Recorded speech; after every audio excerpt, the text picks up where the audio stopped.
Good evening, everyone.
All right, guys, apologies for the break in transmission.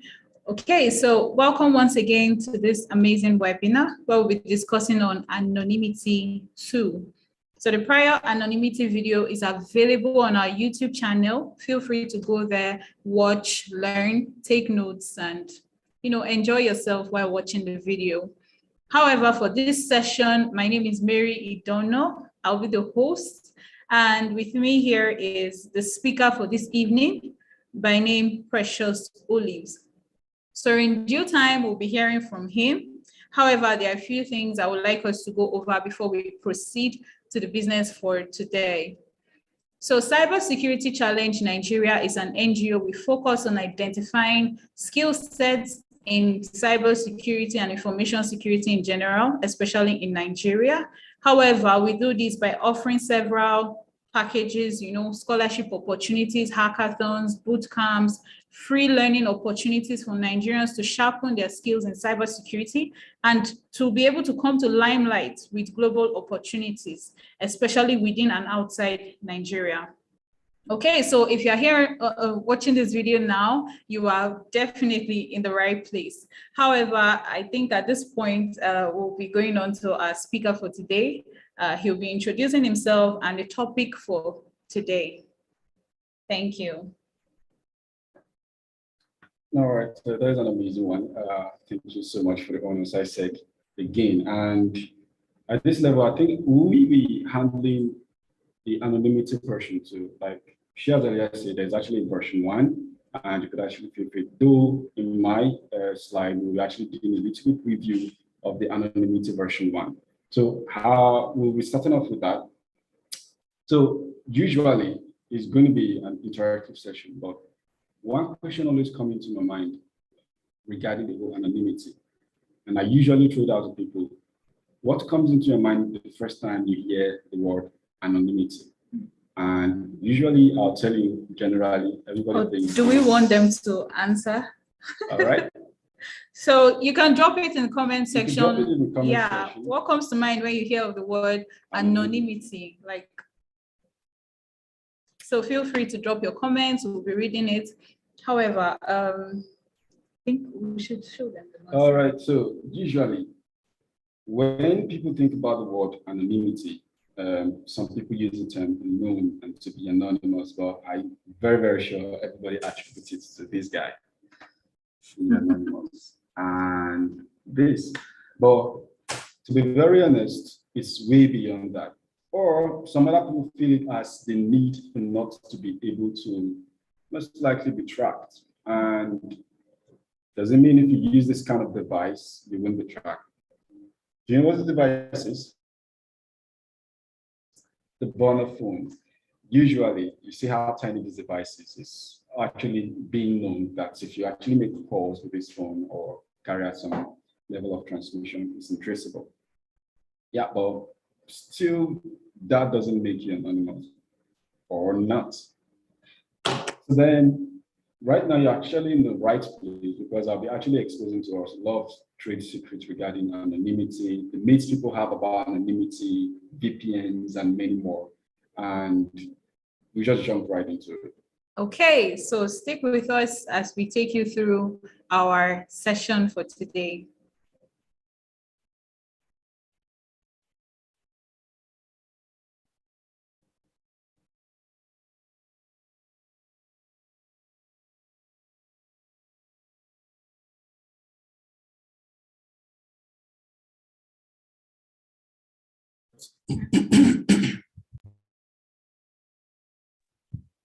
So I believe we could all hear me, and welcome again. This is Anonymity version 2. And like we all know, we've had the version 1 of Anonymity in previous time. And I'll actually do the start off with a little bit introduction. So welcome to Anonymity version 2 again. And starting off, we'll be starting off with who am I? I'm sure for my Linux users, many of them actually do. For my Linux users, many of them actually do know what this means. So my name is Precious Olives. I'm a cybersecurity engineer. I'm an ethical hacker, mostly a red teamer, and I do penetration testing and research in cybersecurity generally. But yeah, I could actually still relate me as a tech savvy, you know. So here goes my actual table of contents, and I have the Anonymity 1 review. I have the myths and facts about anonymity, VPN, Tor, and those are myths about VPNs and Tor as well. So digital footprint, tools you use for your anonymity journey, and digital identities. This is one important part you really don't want to miss. And then we'll talk about the privacy commandments. Now let's do the review. We're going back into the review of anonymity. In our review, Anonymity version 1, if you were there, I'll really say kudos to you because you probably learned some key projections and topics like privacy. And the person who actually spoke about Anonymity version 1 is a very good friend of mine. That is the person of Dr. Roses. Dr. Roses actually did a great job in actually breaking these things down. And he spoke about how your third-party apps can do a great deal on bridging your privacy in an indirect manner. For example, someone in your phone, one of your contacts, take a good example as one of your contacts who have Truecaller. We do know that if somebody saves a number in his phone and that person is actually registered with Truecaller, it then means this person is giving or granting access to Truecaller to actually read their contacts. In pure context, many people don't know about this, but this is reality. Now, this just goes beyond just Truecaller. A whole bunch of apps you have out there, actually people naturally, unknowingly grant them access to read contacts of their, or grab certain information of their phones and devices, gadgets in general. And he's saying that if you, as a person, tries to keep to the rule of being very careful with not disclosing so much, that doesn't mean somebody who has your contacts or has your details will do the same. So he spoke about that and how the big industry use things like big data, talked about identity theft. We then move into emerging threats in technologies and all the cyber crimes that are related to anonymity. Now with this, we will be going to our next thing, which he did mention of, which is where is anonymity applicable? Still on the Anonymity review version 1, he talked about the channel level in anonymity, where you have to mark your IP, talk about user agents for people who know this. In user agents, that it's basically trying to make your make devices or websites you visit not to detect or discover what kind of web browser you're using. And we have other things like that. We have OS level of anonymity, and we have the data level where people can actually reduce how much information flow through email, tweets, forums, signatures, and much more. And then let's still see further. He talked about the different types of anonymity, and he talked about the transparent level. This is one important aspect. A lot of people are very conversant with VPNs, free VPNs, and browser plugins, open source privacy tools. Many people also do talk about free, many other stuff. And we talk about the high level of anonymity, which of course, when you begin to pay for your SOC, you have a paid SOC, and you also do you implement your Tor and more. And finally, we have the elite level of anonymity, which is when you implement RDP, VPS, paid SOC 4 or 5, and then Tor. Now, this looks so complex to some other users, but we will be trashing these things and breaking them down amicably. I don't know who's creating the screen or.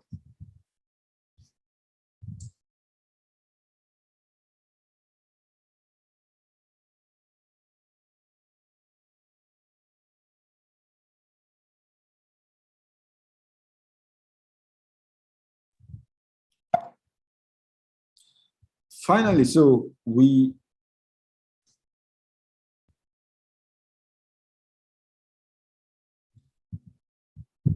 are here now, and we want to actually see, now we are in anonymity version 2. We want to talk about what really is anonymity.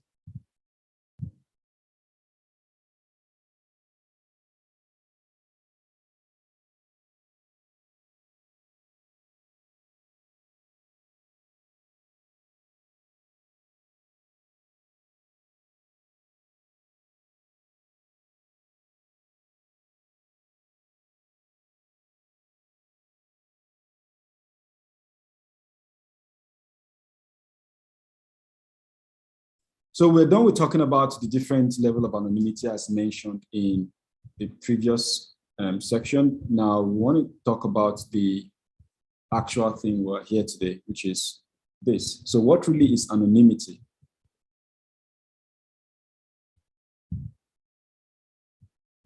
What really is anonymity? I think that was me.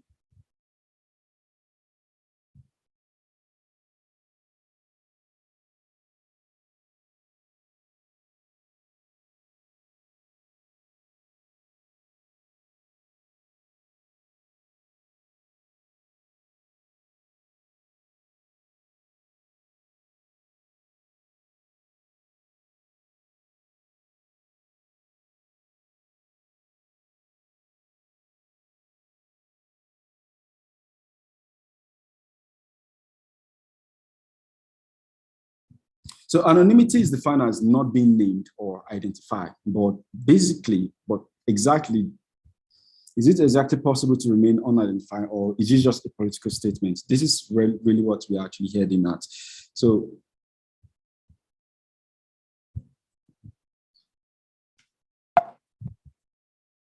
then we will be moving into the myths of anonymity.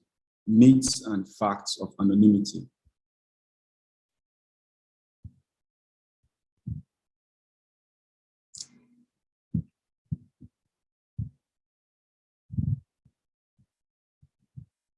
Myths and facts of anonymity. So on the myths and facts of anonymity,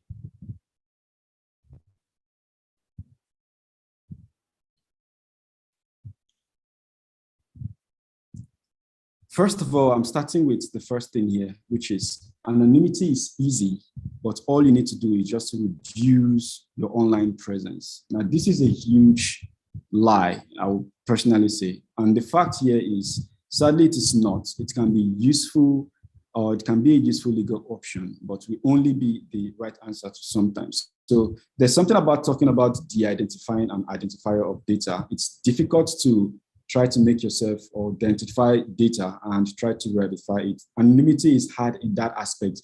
It's more, just way more and crazier than just trying to hide information and more. Moving into the anonymity myth 2. And on the myth 2,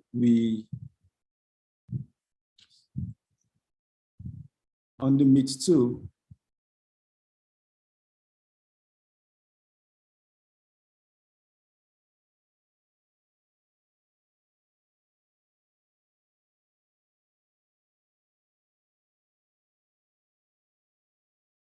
please, if you have any needs, just put them in the drop on the chat group.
All right, so on myth number 2 of anonymity, we are going to be talking about, you'll be seeing this slide shortly, but on myth number 2, privacy companies don't collect or sell my data.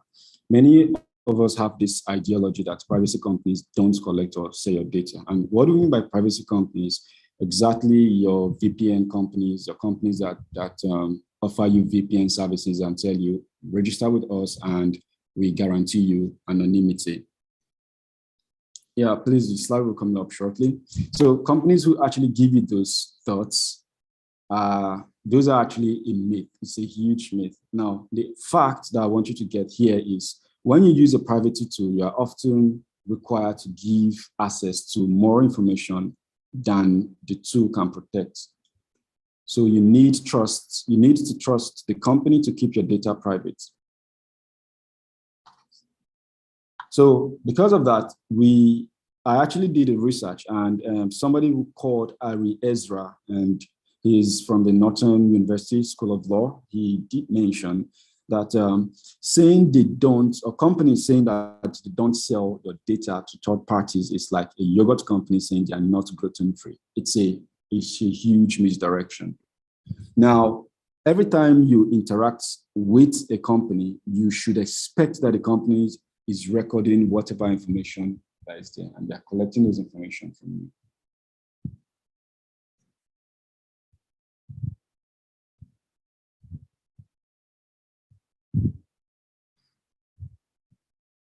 Okay.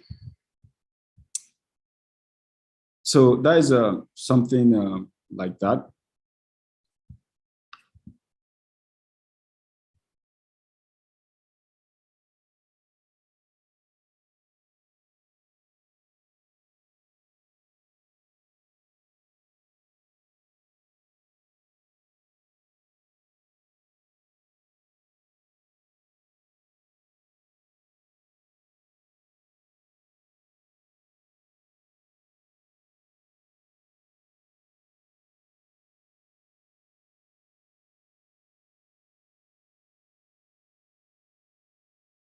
All right, so on myth number four, we actually have this saying, as long as I use a VPN, I can be anonymous. I want us to really buttress on this. Every time you use a VPN, or for the fact you use a VPN, doesn't mean you're anonymous. You're not anonymous when you're online, and even when you're using privacy tools. A VPN only does as much as encrypt your internet connection to secure it. And of course, it changes your IP address generally, but this allows you to hide your location and keeps it from government or people snooping on your devices and more. So that is on that. Now, one other thing I would like you to know on that is, on myth number 5, it says that my VPN provider doesn't log any identifying information about me. And generally, the fact is that several VPN providers advertise an anonymous service on the marketing page of their websites, but in real time, they actually indicate it there. They actually do indicate it there that you are not allowed. They actually indicate it on their privacy, on their agreements, because a good number of us sign up to products and sign up to services and we use them without necessarily reading the terms and agreements. But in the terms and agreements, it indicates that they actually do log information about your device. So that is another huge myth that we actually don't know of. Now, I'm going to be showing us a good example of one of those companies, and that is Hotspot Shield. So Hotspot Shield does something as much as this, and basically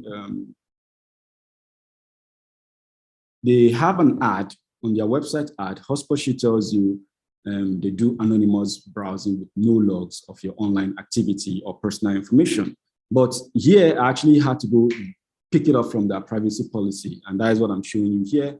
And the privacy policy says that when you use our service, we may automatically record certain information by using different types of proprietary technologies such as cookies, which may include your IP address, your unique device ID, or application information installed on your device. Now, you could see that is an eye-opener, but that was completely contrary to what their sites actually do project.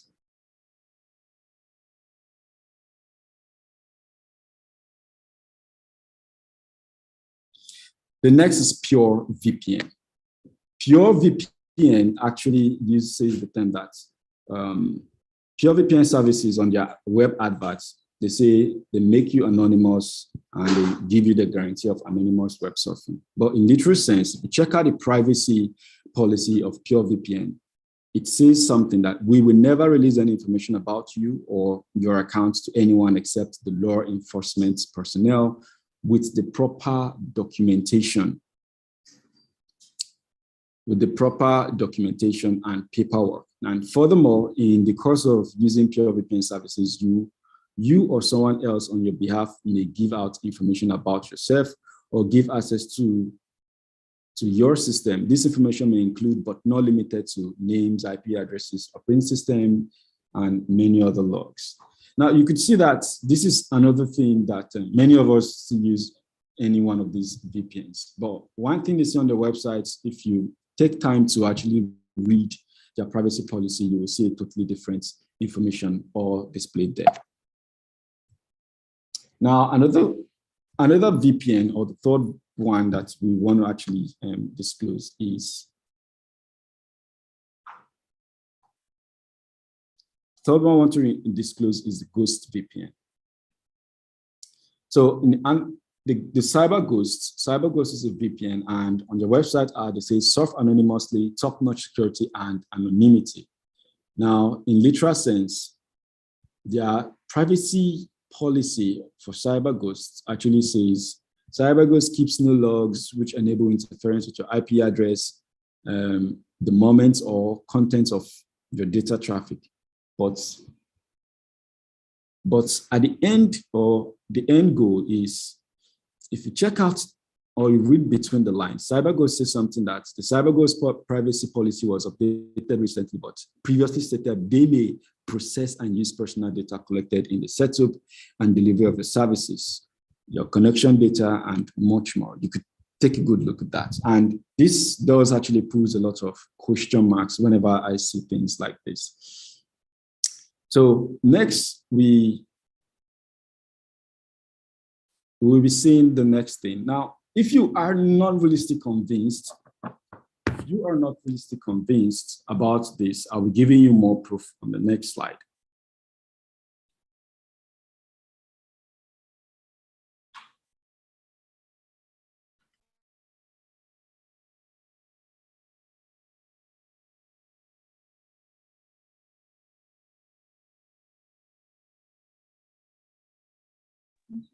All right, so if you check this out,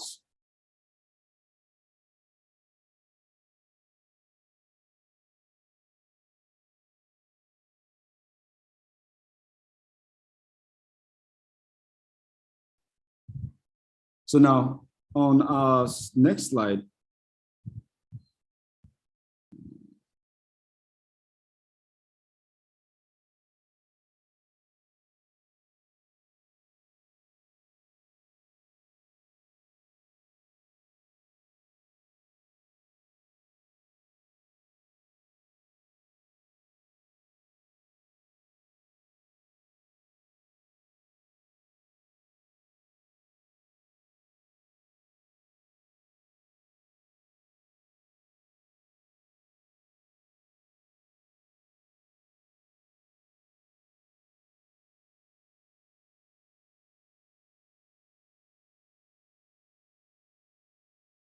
so I was mentioning that if you are not realistically convinced, I'll be showing you something, and you just have to watch my screen while I show you that.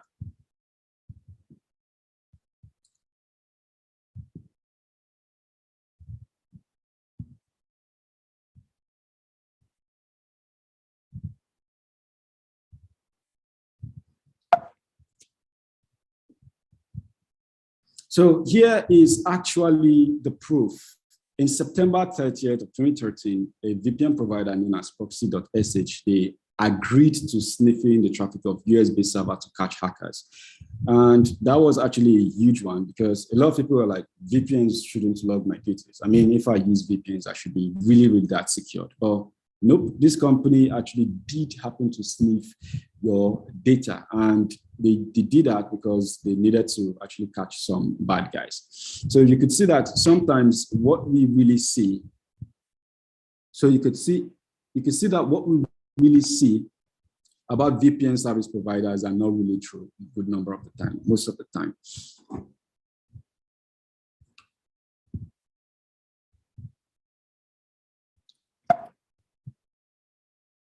Now, follow through, I'll just be showing you how VPN basically works.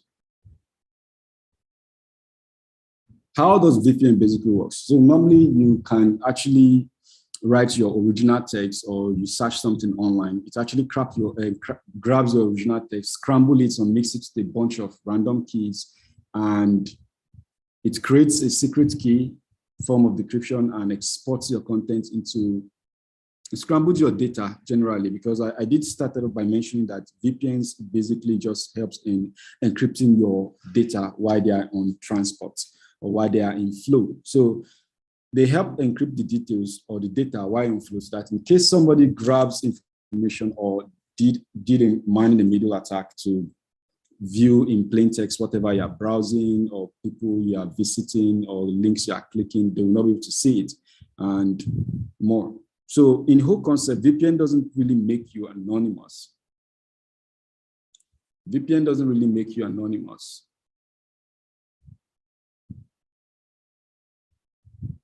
So VPN doesn't really make you anonymous. They just help you encrypt your data generally. So furthermore, I would also want to still drop more about the myths of VPN. And generally, this is also something you need to really understand about VPN. So now, generally, you have your internet service provider. When you try to access the internet, your data, this is your data coming from the user machine it goes and encrypts your data as is on flow. It gets to your ISP, which it could be whatever internet service provider you're using. When it gets into the internet service provider, your data still goes and lands into your VPN server. So your VPN server actually basically works in encrypting your VPN so that it becomes difficult for it to be read by hackers and more.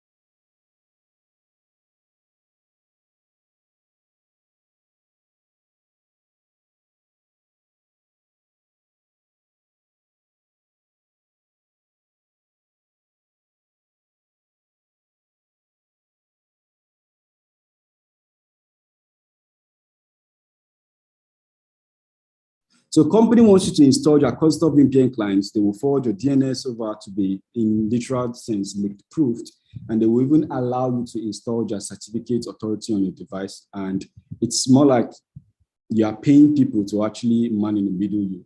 So note that your IP address is basically it's probably shared by hundreds of people and it rotates regularly. So it's only an approximate location of where you are. So every time you try to browse, you made a call, you chat up somebody close to your area, all those data or traffic that is going on, it's being sent to the closest persons or closest networks around you. And when that happens generally,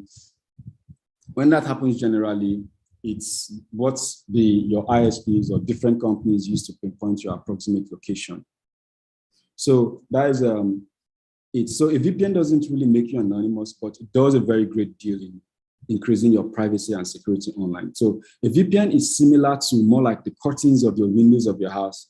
And you know that the curtains basically provide privacy and restricts activities that is happening inside your house to be seen by people outside. And it just restricts, your curtain just restricts people from seeing or peeping what's inside your house. But it doesn't actually, even though your house is in the general public. So that is more like how those things are. So your smartphone you use reflects more than your personal taste. So it could be used to determine how closely you can be tracked. Are we together? Now, in the spring of 2016, there was a legal battle between Apple and the FBI. It captured the world's attention. And what happened generally? Apple has built its security features on its mobile application. They built a security feature on their mobile app, which helps protect data from every other person or every person, including Apple themselves. It protects this user's data that every other person, which means the government, hackers, and even Apple themselves can't have access to your data. And what happens is when the government found about that, they were not happy. This wasn't a good thing for the feds. Every Apple user or every person who actually are Apple users were happy about the whole new security feature, but the federal government were not happy about it. And why were they not happy about it? Is just plainly because these guys constantly use all of these systems and devices to track you constantly. Now, let's take Google as an example or as another case study. Now, do you know that when you connect your Wi-Fi at your office or your friend's place, Google is basically registering your hardware. Google is basically registering your hardware address, location, your timestamp, your true IP, your Google account services, and then they combine all of this data together, added with your internet usage. And if you are the government, you can just ask Google or ask anybody who has control of all this kind of data to buy them. So what I'm showing you right now on your screen is the different ways that people can actually grab a lot of content from you generally. And one of them is your stylometry, which I'll also make reference to, and I'll touch that in further aspects of our slide. And aside stylometry, they will grab things like your device token. These are in different transport OSI model layer. In your OSI model, there are different layers of which your data are being grabbed from you. So your normal everyday usage as things are simply how your search queries, how you search things online, your Google search histories, your chat patterns, the keywords you use a lot. Some people use the word laugh out loud a lot and different kind of keywords. All of these things are being grabbed, including information about the kind of phone you're using, the browser you're using, how much data you spend. All of these things combined together to identify who a user is. So that is how it is generally. And so that is how it is generally. Then I'm sure you might be like, wait a minute. I'm sure you know that these are all factual. So the big question now becomes like, who uses your VPNs? These are actual factual things. So who uses our VPNs or who owns our VPNs generally?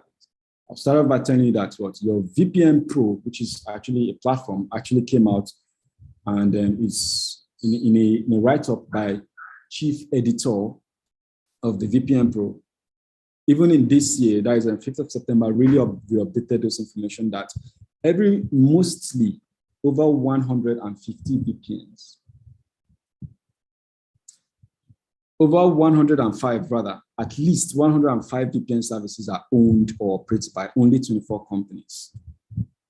105 VPNs that you use and that you know, very popular, are owned and operated by 23 or 24 companies. And I'll be showing you this.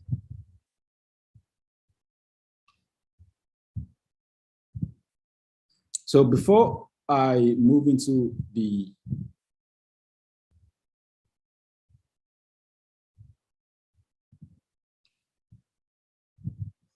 so now I want to show you proof for that claim that over 105 VPN service providers that you use or that you know are being controlled by 24 persons or 24 people. So if you are actually seeing this clearly, you could actually go and view this yourself. So over 105 VPNs are run by just 24 companies. So we can see that. And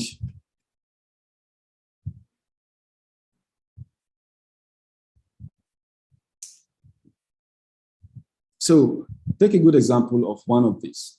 Ziv Davis is a former JS Global, and you can see J2 Global actually owns most of these VPNs. You can see VPNs on your Play Store that you download, like IPVanish, Strong VPN, EncryptMe, Super, Free VPN, and there is VPN Hub, Namecheap VPN. All of these VPN are being controlled by just one company. And then we'll move into another group of people here.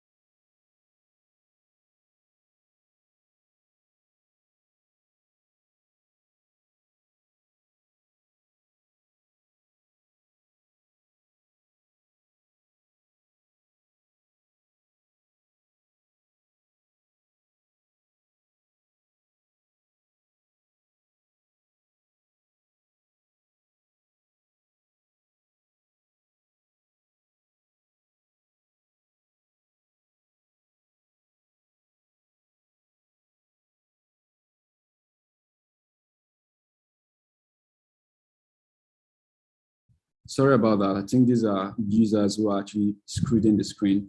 So now we talk about one other second interesting points we need to note. Oh my goodness.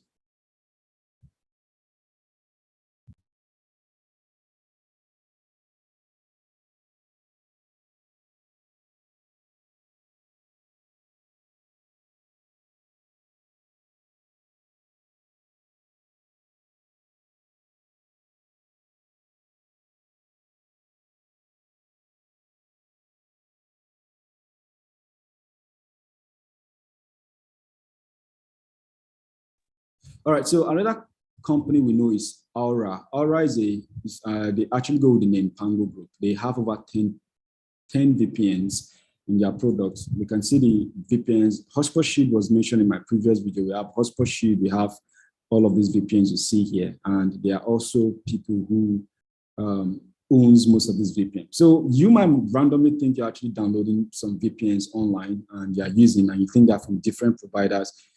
The thing, or the honest fact is, these VPNs are actually being used, or they are being created by the same VPN provider. So which means if those guys are actually taking data from you and are using it for different reasons, it's actually cause for you to actually understand that all of these VPN providers are same.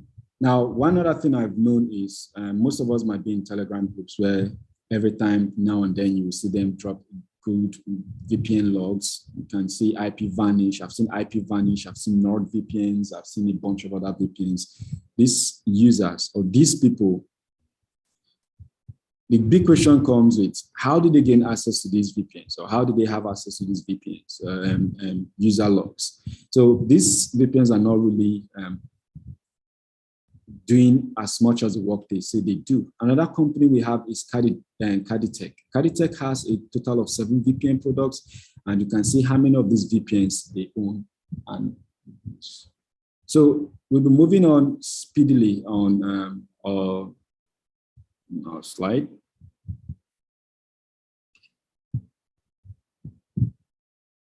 So now, another myth we have here is, Tor can be used to solve all my anonymity problem. And this is one I really want to particularly make reference on. Using just Tor doesn't solve all your VPN problems. Tor is frequently cited as an alternative to using a VPN, but Tor doesn't make you anonymous 100%. This is something that they even mentioned on their platform. I'll be showing us the link to that as well. So now, why I say Tor isn't all foolproof is, in several years, it might interest you to know that the original producers of Tor was the NSA. So in several instances, the United States, the government, organizations like the CIA, the NSA, the FBI, they have been able to identify the source of traffic or even trace activities back to specific individuals on the Tor network. For those of us who are just yet to know what the Tor network is, it's more like a proxy, and it's something that we all need to be on if you want to have access to the dark web. So it's not really like a VPN. It basically shields and hides your IP for you to have access to the dark web. So that is what we have here. So for a time, NSA actually owned a number of Tor nodes, meaning they had access to the traffics which are exiting in and out of Tor network. And what do I mean by that? This is exactly how Tor works. How Tor works is you have your Tor clients, and when you are on that Tor network, when you simply do a simple search like google.com or whatever you want to search, it enters through different nodes. And when it bounces on those nodes, it makes it difficult for anybody to even pick information of your first node it enters. So for example, you search to access Google, but instead of it just taking that transport or your search query directly from your PC to Google, it moves from your PC to another PC, and from another PC to a different PC, and from a different PC before it reaches the internet. And it follows through that same route backwards. So when somebody begins to try to find your IP address, what they just basically will be seeing is the IP address of different nodes, or most likely that is how you can get yourself hidden with Tor. So what is the reality I want us all brace up for? Online anonymity is a myth, and the best way to be anonymous, or pseudo-anonymity, is the closest to anonymity. What is pseudo-anonymity? I actually did a research in Article 4 or 5 of the GDPR. Pseudo-anonymity is actually the near anonymous state in which a user has a consistent identifier that is not their real name. And pseudo-anonymity allows users to communicate with one another in a general anonymous way. So what do I mean by that? In practice, it often means that when you are being pseudo-anonymous, you are basically removing direct identifiers of anything that will directly identify you. And generally we will be doing that in real time. And that is simply like making fake profiles of who you really are. So one other thing you need to understand is digital footprinting. What are digital footprints?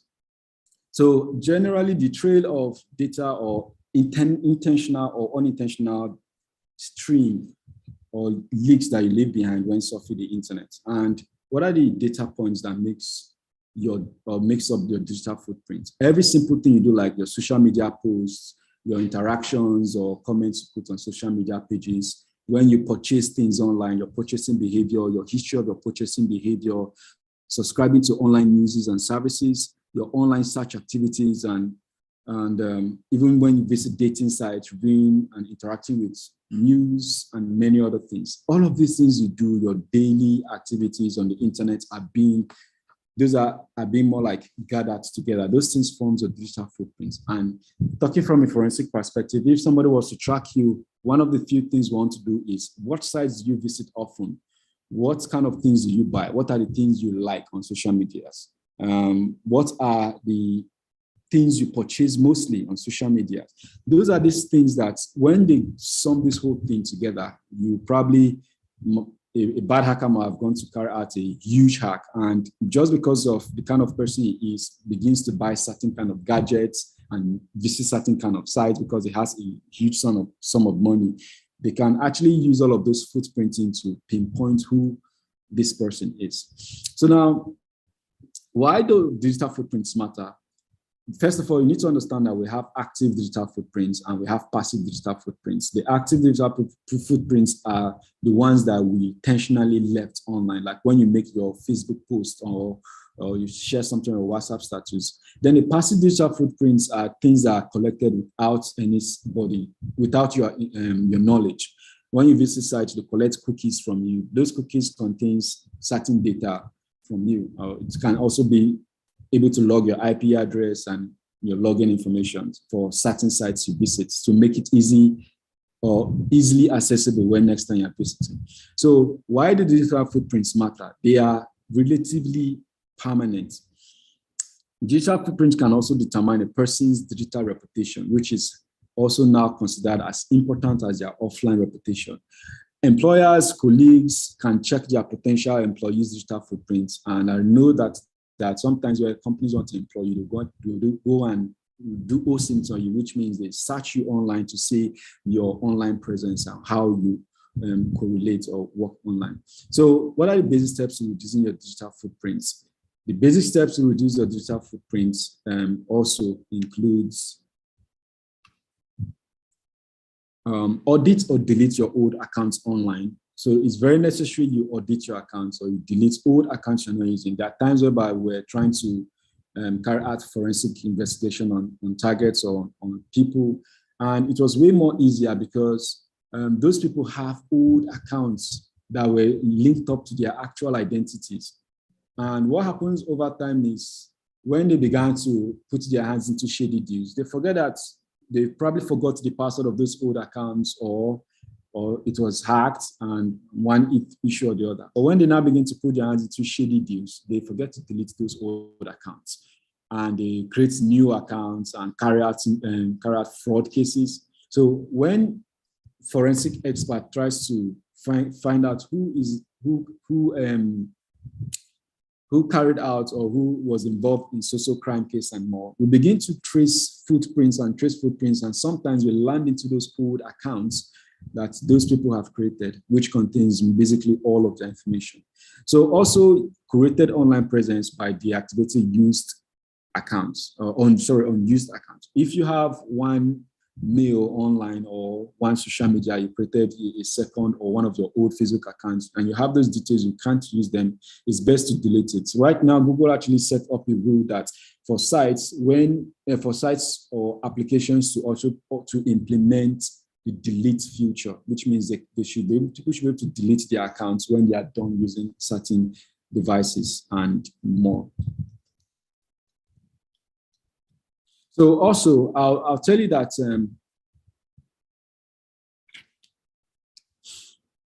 so one way to actually figure out how much information you probably have out there or online is you could easily or simply go to sites like haveibeenpwned.com. Most of us know this site, haveibeenpwned.com. So if I'll be showing you that here.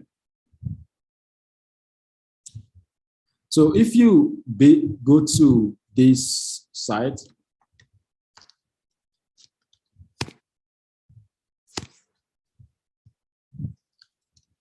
so usually you could simply do something as basic as putting in your mail, if you have a mail here. For example, I'll just try one here. So Martin is actually a popular name, and if I click on phone, you could see that it indicates that, hey, this account has been involved in a breach.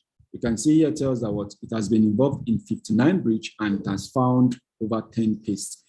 What is have I been pwned? If most of us are not really aware of this, daily, every single day, we see a lot of sites being hacked and database being dumped. And you could see a good number of them. Anime Game, which in February 2022 was breached. So this person's account, which contains part of what was dumped was email addresses, password, usernames, and more. So you get to see all of these things, and every site, every breach that have occurred on the internet. Facebook, let me refresh this page or simply just go back.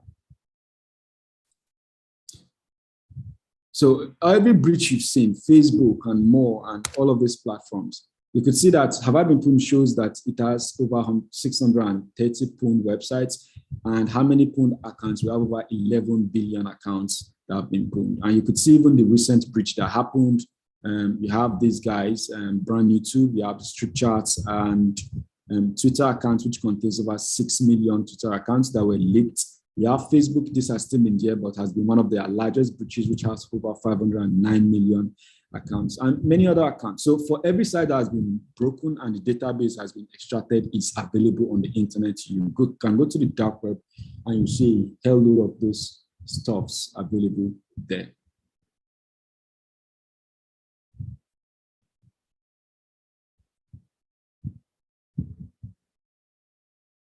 So now we're still on the concept of auditing yourself. So one of the things you could also do is if you want to still make sure that you delete your account, there's actually a platform. I think I've seen the name of the platform. I'm going to be dropping it here. You could actually check it out.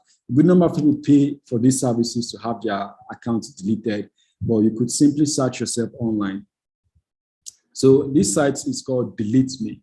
So if you go to Delete Me, you could register and try to, well, one thing I would like to tell you is when you register to this platform, please, you could use what we call, I use them a lot, temporary mails or self-destructive mails, which means you're not going to be using your real mail. I'll be showing you that in a few slides from now. So have what we call secondary delinked mails. Avoid connecting to public Wi-Fi. Very important. Create digital identities and a fresh start through Extreme, though it might be extreme, but it's very feasible. Now, one other thing you need to know is what are digital identities? It is the body of information of an individual and more. Now, these are going to be solutions I'm going to be showing us on how to make sure that our digital identity are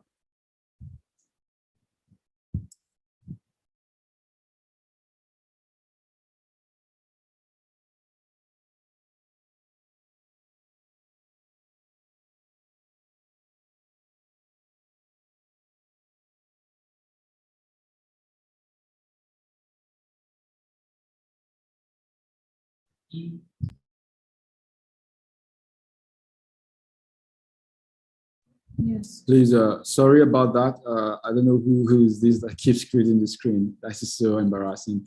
All right, so now, what are the solutions you could do regarding your digital identity? And number one is have a clean computer. Have a clean computer. And what I mean by clean is you can do a simple thing as buying a new PC, because it might interest you that whatever PC you're using at the moment, you've had your information being leaked online. I'm not saying you should dump your PCs and more. Another solution is to build a new digital identity. I'll be showing you how to do that. The next solution is telemetry. And then we'll talk about anonymity softwares, and we'll talk about the dead drop. What is the dead drop? Most of us have had this thing what we call in dark web, not just in dark web, Telegram services employ this. So it's more like a middleman service where you want to purchase something, a physical item. It was actually a term that was got from the dark web. You want to purchase a physical item. So you who wants to buy it from somebody or a hacker in the internet or one dark web person you've met, you could buy that thing and that person hides it somewhere in a location, text you the location of where to find it after you've paid. So you just go there and pick your item. So you never met who really sold to you, or you never know who sold to you. So that is how the dead drop works. And we talk about money maxing. So what I mean by clean computer. So yeah, your current PC's MAC address and other digital informations are lurking over on the internet. You could start up with a clean PC and buy a new PC and move on with that. Now, one other thing is we have anonymity OSs that I can install. It's for extreme people who really want to take anonymity to the extreme. So the next solution we have here is the building of fake identities. So what if I told you that every information I have about me here, it's wrong? So how do you build your fake identity? I'll be showing you that on my preview on the next slide. If I told you that every information you see here does not exist, I don't know how many people might want to counter that. How many people might want to counter that? Every information here does not exist, including this image you are seeing. So, and how do I mean by that? I'll show you how all of these things were created, and you could also feel free to create your own fake identity or your fake digital identity to use to register into sites, use for your social media account. This is not for the sake of pulling off crime, but for actual situations whereby you need to register and use some premium services. I do that. I want to use some premium services and they're asking a whole lot of personal information. I really don't want to give out my information. I'll just give out information of one of my sock puppets. So sock puppet is your fake account. It can be your fake information about you, every fake information about you. So this is how exactly I created this. So you see this username, or this username here doesn't exist. The address here was gotten from a site called fakenamegenerator.com. And also you see this image here. It was actually gotten from this person does not exist. So let's see that. So if I go to this person does not exist.com, you could see it randomly generates you people or faces of people randomly. And if you're actually having doubts that these things are real humans, I'll tell you that it's being created by code. It's called a GAN, and they are actually code generated. You keep on refreshing, you keep on seeing different people. This was generated by code, like I said. None of these people exist, and perfect that I'm seeing this. Now, take a look at this picture. This is one of the proof that this was just a machine-generated stuff. You can see that this is it trying to generate another face, but there was like an error in the code and more. So I'll tell you personally, we have tools that we can use for image. We call it reverse image. For example, I want to actually upload an image or face of a person somewhere to detect who this person is. You could have done this thing several times because the first I actually met or saw GANs, I never believed that these images don't exist. So what I did was I decided to carry out search analysis, and then I uploaded those images on different OSINT tools and tried to check if these images are real people or they're not. But guess what? I never got anywhere close, because all it would just do was get me pictures of people who looked like, but not exactly this. So like I said, this person does not exist.com can provide you images of random people, not just whites, blacks as well, Caucasians people, China, Asians, and very more, even kids, yeah. Any persons you want from this. That was the first way. And then the next way I used in getting those information was the fakenamegenerator.com. So if you check it out, fake name generator.com does much by fake. Yeah, let it. And while that is going on, I will also check out the next site, which is fakedetails.com. So this fake name generator, it can give me a random name. And first of all, you can actually select it based on, say, for example, I want to go and use this. We know this is a tribe in Nigeria. And I don't know, let me see. So let's generate. So you could see the kind of name it generated was actually a tribal name. So don't think most of these things just is focused on foreign countries or countries that are not related to yours. You can actually toggle your own, whether you want a male or a female. So I select for a male and I want a Polish man, and the Polish man probably, let me use the word France, and I click on generate. This is going to be generating me a Polish man's name and many other information like phone number and random phone number, country code. Is going to be giving me a random birthday of the person, telling me the age of the random person. And these are so much information, even as far as giving you a browser agent, more like telling you the kind of browser the person used, like Mozilla Firefox and then more. So it can go as far as giving you fake visa, fake CVV, and many other informations that you can see. Really interesting, right? So these are what you can see, including things like his favorite color, maybe a car or a vehicle this person might be using. So this is so much information for those crazy sites that are trying to suck out a lot of sensitive data from you. So you can use all of this random stuff and store them. So let's check out fakedetails.com as well. So fakedetails.com also does similar thing, but I think, fake detail, not details. It's detail with just a single L. So detail without an S rather. So we have fakedetail.com, and in fakedetail.com, it does one pretty much interesting thing for me here. And you can see you could use fake detail to actually generate an IMEI number. You can use to generate a company name, generate different stuff. And one other interesting thing I've seen it though is, you see this thing, Android Text Manager. Many of us might have seen this thing where you have more like a manager where you can make two conversations of people, but all of these things were initiated by you. You could select something like this. So you can see here, this is more like me claiming Marcos actually sent a message, but these are one of the amazing stuff this can do. So one other thing is for also for iPhone. This is for iPhone. You can see it gives the iPhone feel, even though it's more like an old version of iPhone. You could check out for Instagram chats. This is for an Instagram chat. You could do things like this. You can check out for desktop view, tablet view. If you want a personal details, name, username, or let's say username, want to check out for username, you could generate a username and you can select the number of names you want to generate. So you have this, Josie Early, Sophia Jones, and many more. So this is many of these platforms, and we have a good number of them out there. So you could check out. You can check out the ones I actually did display on.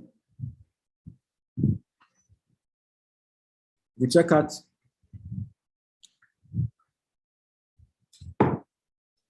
So you can check out it, the ones that is displayed on your screen, and there's also a third one.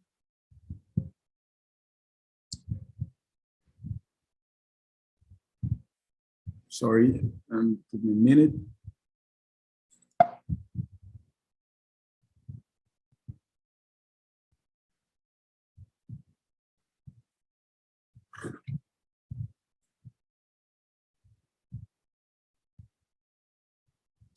All right, so we can see my screen. All right, so I did mention that this was how these things were displayed.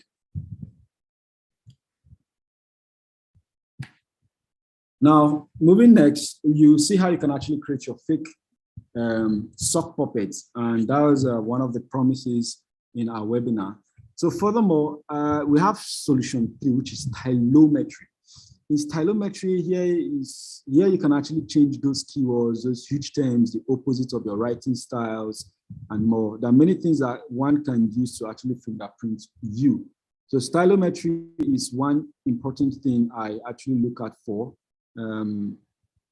Stylometry a lot. So if I was to actually get information from you, it goes beyond just writing. Many people think stylometry is just about your handwriting modes and more, but personally, I would say your handwriting pattern, your most used words, your phrases, those chat patterns you make every time you come online, the way you chat up with your friends, the way you greet, your web search patterns, your liked contents, basically, let's just say it projects your randomness. So stylometry, you want to actually change the way you chat online. I'm giving you tips if you really want to be reducing your digital footprint online.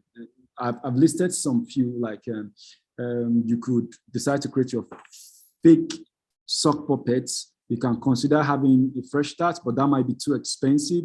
And you can talk about stylometry. So if, for example, I actually want to go to the dark web, or these are crazy things people do. You go to the dark web, you do some stuff, or let's say you didn't even go to the dark web, you went to some site and you're trying to purchase some stuff. Stylometry makes me do some random stuff. In a sense that if I want to like something, we are so obsessed with the natural persons we are.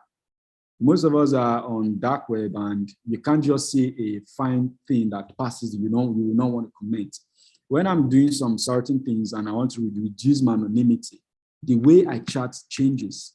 What I like changes. Say, for example, if I hit the dark web today, and normally I hate liking football posts. When I'm hitting the dark web, those are the things I'll begin to like a lot. Football posts.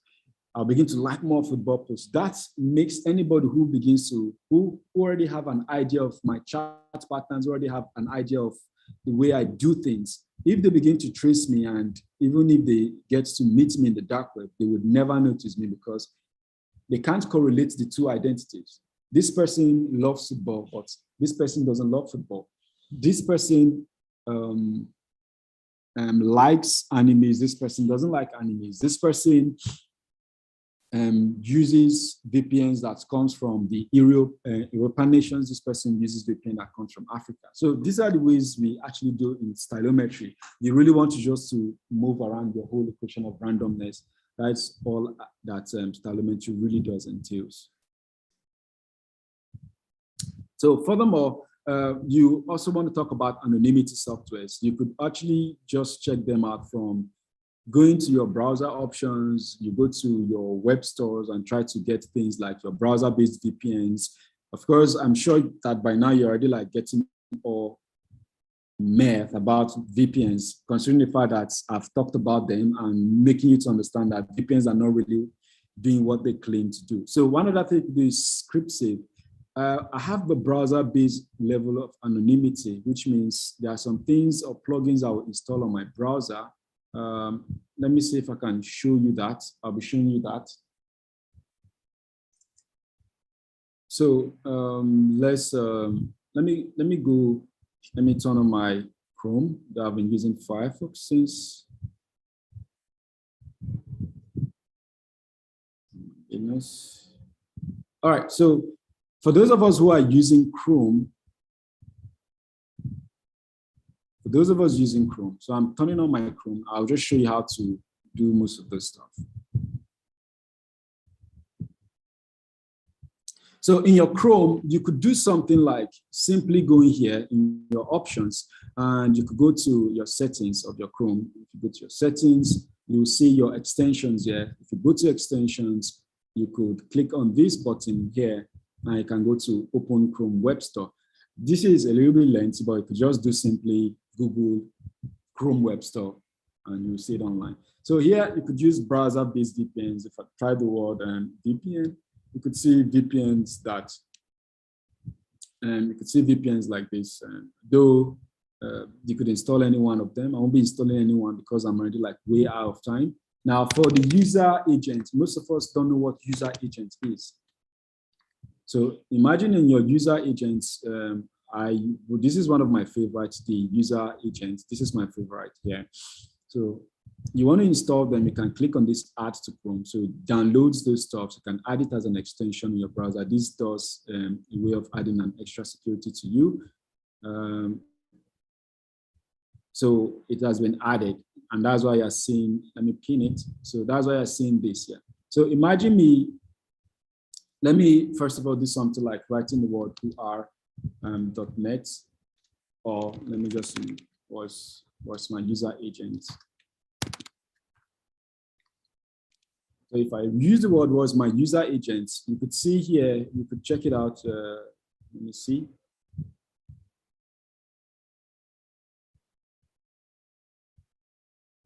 Okay, let me go back. Let me use a different platform.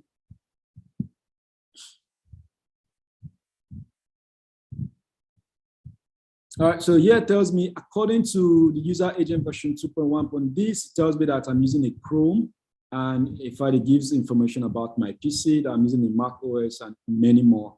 And you can see that this is how in a normal day, people can actually grab information off you by just surfing. At least this is something you could see.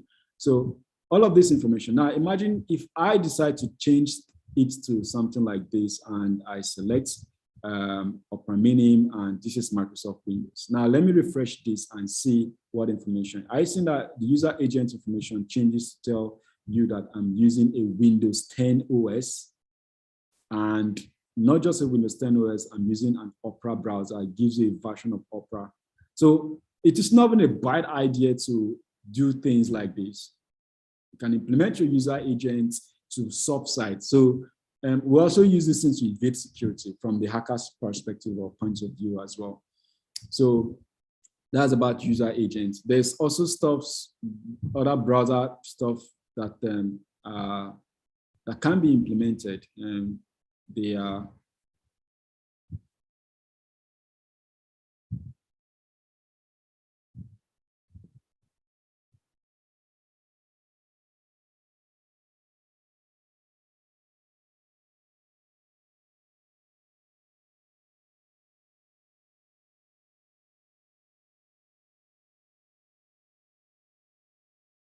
so on the browser user agent, so on the browser-based anonymity softwares or privacy softwares, I'll say, we have the Switchy Omega, which spoofs we have also time zone spoofer, which means instead of it showing that I'm from so time zone, I can change my time zone to different time zones. So sites who are trying to grab information like what time zone is this IP browsing from, what time zone is this person surfing from, his user agents, all of these things are browser level. But in OS level, is if you really want to be like all round secure, you could just dump using your Windows OS or dump using your Mac OS and all of those things. So you could dump using all of those and just stick to using Tails or Cubes or Unix OS. So what is Tails OS? Tails OS is one of the OS I've used, really amazing and very basic.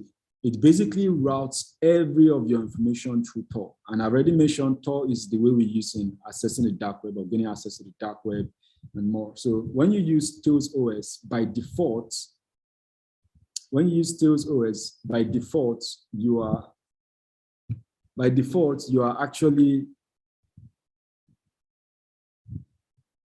sorry about that, the screening. All right, so when you use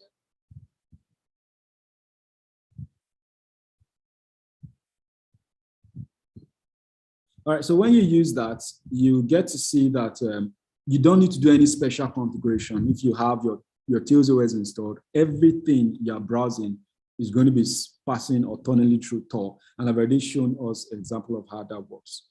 Okay, before I actually move on, I want to talk about the network base. In the network base, we actually implement Tor, reduce proxies, and much more. So finally, what are the mentalities that we need to drop? The mentality you need to drop when you're thinking about being anonymous or your anonymity. First of all, I'm not doing anything wrong mentality and I have no secrets to hide. You think you have no secrets to hide, and that is really a very bad mentality and everyone needs to drop that. It might not really be about you. I already mentioned from the beginning of our slide that sometimes you are implementing your necessary security steps, but somebody out there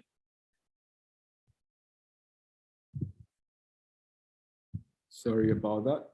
So you're implementing your necessary security steps, but somebody out there who has access to your details is not. And therefore, if the person grants access to his phone and all his devices, your information might be in that person's devices, and that makes you also vulnerable. So if you really don't want to do this for yourself, at least you want to do it for your partners, your people you love and care about.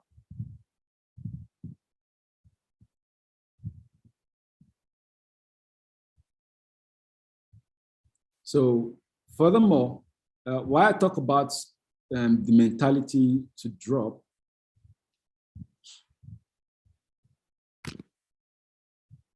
I want you to know that also,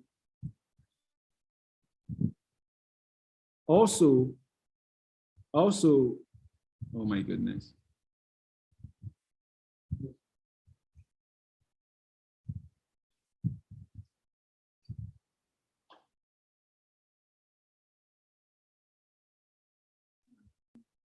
So also, one thing you need to understand is another mentality to remove is the mentality of I'm just overly being cautious and my friends and family can be trusted. I'll personally tell you, nope, your friends and family can be trusted.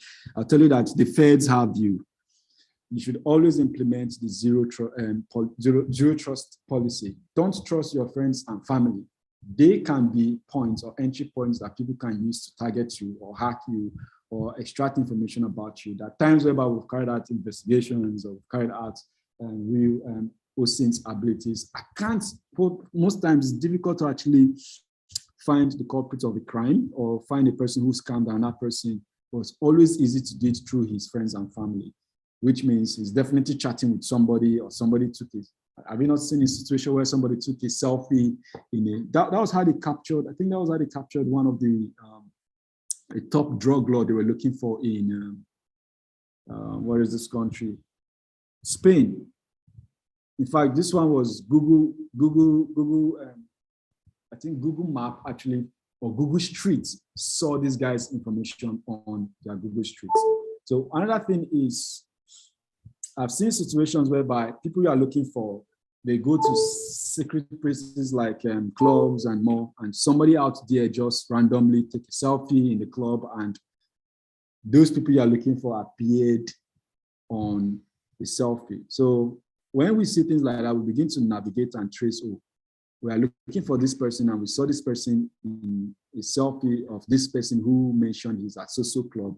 We begin to monitor stuff like that and say, okay, it seems our target goes to social club or our target goes to this club. So we begin to monitor things like that, and that is how further you can go. So lastly, one of the mindset to drop is I'm not a target mindset. This is very crazy. You need to drop that mindset. The honest fact is you're always a target. And like I'll personally tell you, the feds have you. The feds have you. So you're always a target. And one thing I'll say is man is least himself when he talks in his own person. But if you give him a marks, he will tell you the truth. So most of the time, in fact, that is one thing that makes me to really enjoy the usage of the dark web. A lot of people out there,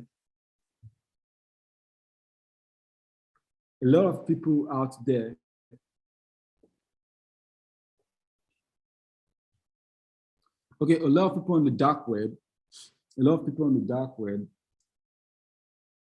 why I fancy, if it comes to social media, and I ask every one of you, which is the most realistic social media or most interesting social media? A good number of us will say Twitter. And if you say Twitter, I don't know, can anybody just drop it in the chat? I'm asking a general question now. To you personally, what is your most interesting and most realistic social media? Tell me.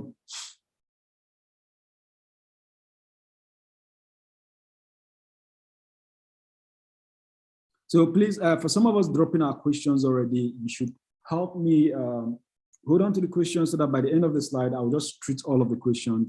Okay, yeah, a lot of people are saying Twitter. I don't know who's saying Instagram. Really, that is a bold one. It's nice. Oh, people are now saying TikTok, or another chick is saying TikTok, and we're having different ideas about that. So, but let me tell you one sweet thing about Twitter. People say Twitter is savage and more. You get to see people, their true selves. But guess what? If you ever hit the dark web, you see people, their actual self. These ones, people are not hiding their mental disorders. You see sociopaths, people act sociopathic. And one sweet thing about that is you get to see real people is really amazing going there. I'm not saying you should actually do the whole visiting of the dark web a lot, but that is one of the reasons why we get the most important information from the dark web, because a person who feels he doesn't have a face can do or say and do anything he feels and wish like. So that's why the dark web is one of the important and interesting places to go. So I don't know if you've actually gotten something so far from all of these things, because there are key things that I've mentioned here. Now, finally, before any other thing, we want to move into the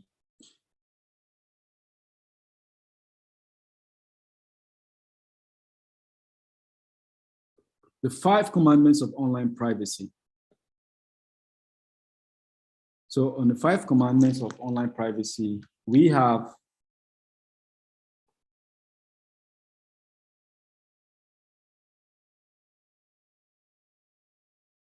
so in the 5 commandments of online privacy, we have number 1, limit the trust given to any single entity. I take this really personal. So first of all, be intentional about where you place your trust, because I already mentioned, have the zero trust mentality. Don't trust anything or anybody.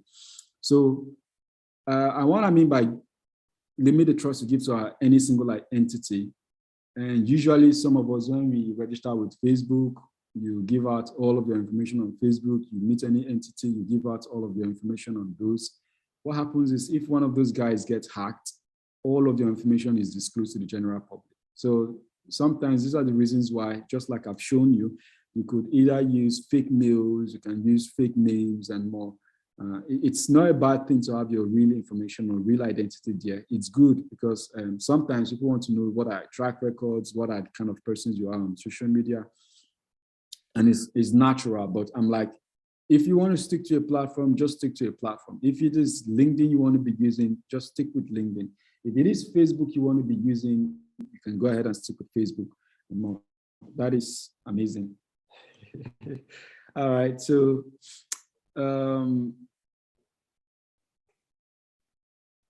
yeah, you've been hacked. Okay. Usually I'll say that it's not a matter of when you be hacked. It's not a matter of if you be hacked, but it's a matter of when. So now, next thing you want to do is to implement the principle of zero trust, which is the 2nd commandment. And when you are implementing that, you want to, as much as possible, limit how much trust you give to a company, your data. Don't trust anybody. Don't trust anybody. And both company, both people, and more.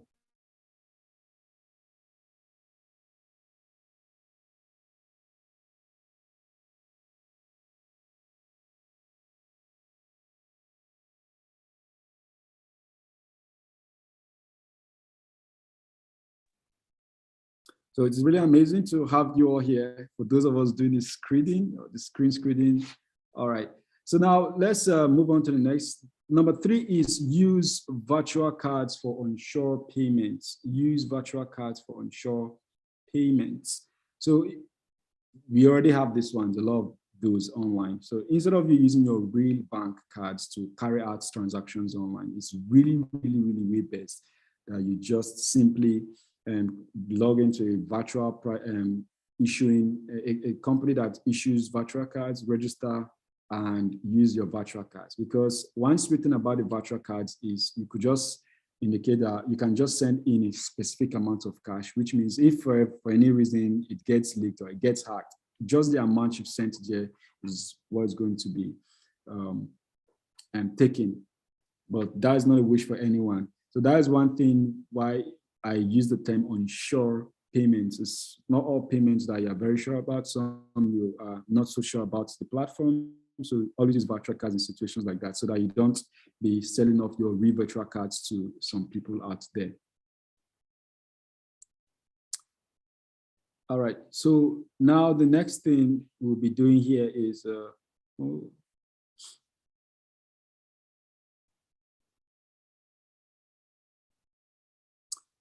right, so aside that, we also talk about divide your control of your data. This seems really like relatable. I've already mentioned that. And finally, backup, and backup. So it's still very necessary to use cloud platforms. So cloud platforms are very good. I use Google Cloud most of the times, and I know most of my good friends use Mega, and a lot of people use a bunch of other stuff as well. So one of the Golden Frog founders posted on the Usenet that you're not anonymous on the net, that you can run, but you can't hide. I hope I've been able to clear your doubts about the whole concept of anonymity. And before then, I would like to just be a little bit throwback on some things I've told you already. I told you that Edward Snowden is an American computer intelligence consultant who leaked highly classified information of the NSA. I think I failed to show you information about the Tor. I did mention that Tor doesn't really keep you anonymous. If we missed out on that, I'm going to be showing us that. Let me get the link.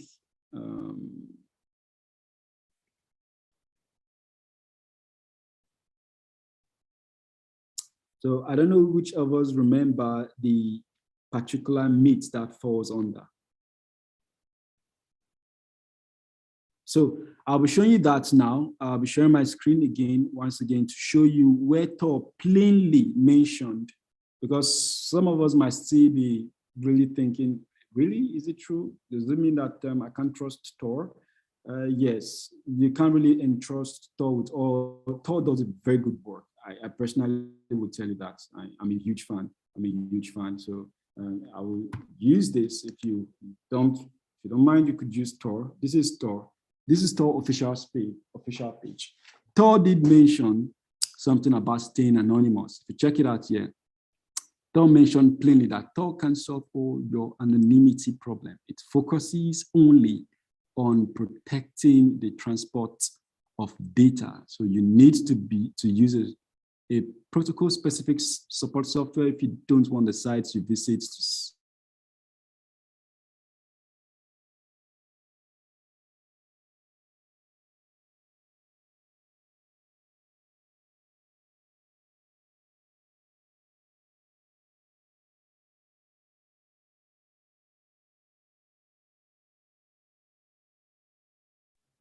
So for those of us who are really huge tech savvies, you can see that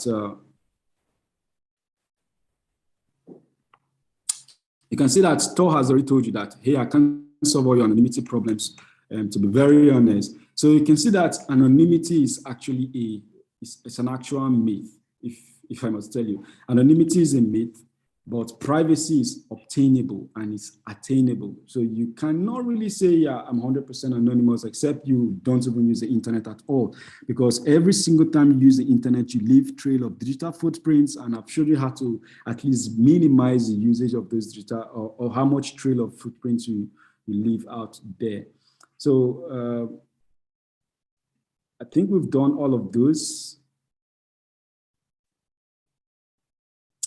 I'll be moving forward to one more final thing. Since you've learned the 5 basic, you've learned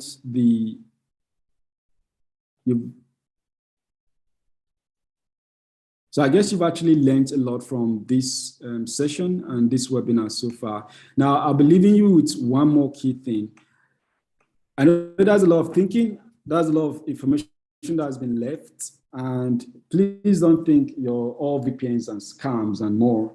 I'll do tell you that there are VPNs that really do try their best to make sure your anonymity or you remain safe, or your data encryptions are safe and sound. So bear in mind that anonymity is actually a hoax, being fully or 100% anonymous, but pseudo-anonymity or being pseudo-anonymous is very, very possible. So you could actually mask your full information and more. And that is the closest it can be when it comes to anonymity, having a completely fake information out there, including your full date of birth. And of course, you can delete every of your information on the internet and more. So welcome to the reality, and it's either you go with the red or the blue pill, but I'll basically say you can take the blue pill, the story ends there, you wake up in your bed and you believe whatever you want to believe. But if you go with the red pill like this, it then means you've been enlightened and you know that all of these things did sink somewhere in your mind out there to know that you are being watched. Nothing is secured out there, and you can do as much as help yourself by reducing how much content you have on the internet. Do you have any questions regarding this? You could drop your questions in the comments. I'm sure I've already seen some few questions. We'll be treating them and many more. Thank you so much. And feel free to also unmute yourself to ask your questions if you wish to. Since we've come to the end of the webinar, I really do apologize for either the time and the bodies who kept on screening our screen. Those were really crazy times, but I get to see that a lot. It's amazing to have everyone here, but yeah, you always have people who do such. All right, so Mr. Alexander, please kindly go ahead and ask a question.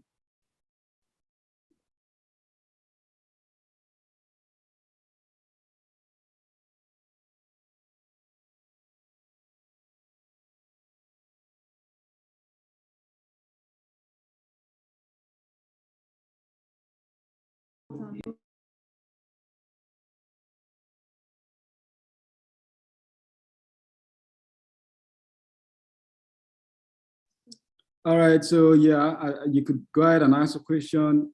Mombasa, this is a person screening. We see you all, and I think if you begin to have webinars like this and you get to see a lot of those kind of people who screen and try to make troubles, it's still not a bad sign. It's kind of a good sign because I'm like, it pulls a lot of attention. It shows that somebody out there doesn't really want us to sell off this sensitive information. I think a lot of publicity was made regarding this webinar because I plan on actually exposing a whole lot regarding your privacy, regarding who is watching you, your VPNs and more. So it's only natural for some people to really want to restrict you from having such information. I'm sure you already understand that. So yeah, but guess what? As long as you can hear, you already have idea of all this. And I could also share you highlights of this slide even after the end of this, because it's good you have all of this information out there. Please, sir, you can ask a question on mute.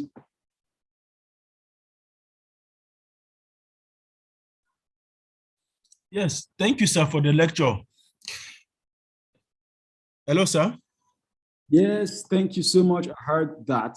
Okay, please, my question is on Google reconnaissance. Since you said that all our data are being monitored by Google in everything we do, both on the browser we use, how do we now keep the anonymity so that enable Google not to take a reconnaissance on us? Very amazing question, and I hope I'm able to answer a bunch of those questions. All right, so now, first of all, we all have a Google account, and Google is government. I always tell people this, Google is government, yeah, and we have different Google accounts. So one basic step you could make is you could simply just, So one simple thing you could do is, first of all, you could start by even creating your sock puppets, which means if I really want to now say, yeah, I want to go with a very, very fresh identity, I can implement everything I've said. I have actually different Google accounts or Google Mails. And sometimes even when I'm browsing on my PC, I can decide to switch from different ones if I like. And let me see. I have this. Okay, this is my OS. That times I actually use OS level of encryption, and let me explain that. For those of us, some of us have VMs or virtual machines. This is for a lot of the technical guys. Sometimes, depending on what I want to scan, I will prefer not to even use my real or my normal PC. So I will just basically use my virtual machines and then max them. Oh my goodness. All right, so those are things I would naturally have done. So sorry, to hit your question at the head directly, you could start off by simply creating a new Gmail account, maybe with a random name, and make sure that everything you use on that mail doesn't relate to your real identity. But try not to, my last post mentioned that you could run, but you can't hide. Google is still government, but you could implement your stylometry method, begin to change your chat patterns, begin to change the way you do things, because one way or the other, Google extracts information from you. Exactly how? Let me explain. Google have released a minimum of 20 different applications that people use in their everyday life, ranging from Zooms. What if I tell you that one of the times you're probably holding Zoom meetings, it's a thought.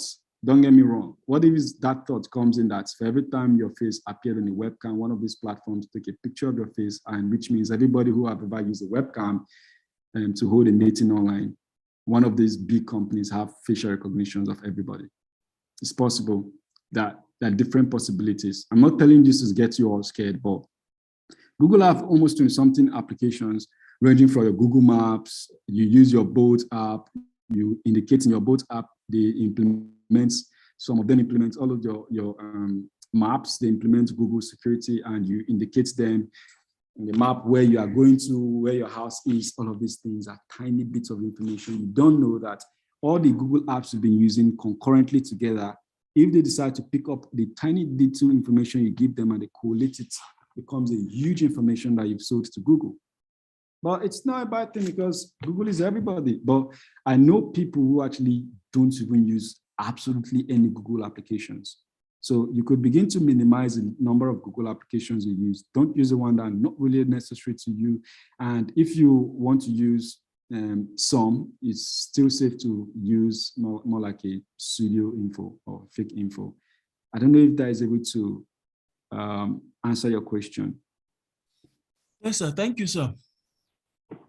All right. So for some of us, if you want to move in a very grand style, for my tech savvy, if you want to move in a grand style, you could simply choose to do what I do by using this OS. I use CSI Linux, and it's as easy as possible for me to actually hit or change my product. I don't need to do any complex write-up of codes. I want to get into the dark web. I could just simply do things like this and turn on my CSI gateway and password.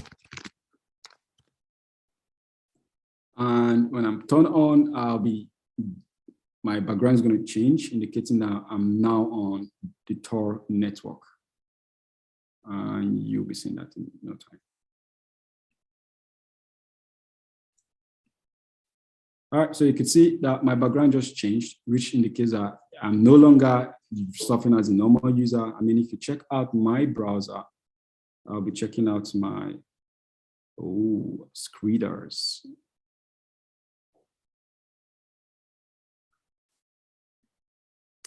So my browser, if I write the word whoare.net, supposed to show me information about my IP info and many of this kind of like information, but you could see whoare.net will just give you some kind of level of information, tell you that, yes, I use a Linux OS. I'm using a Firefox browser because I did not install all those plugins that would have made me lie that I'm using a different browser and all, but you could see that I'm having a fake IP address here.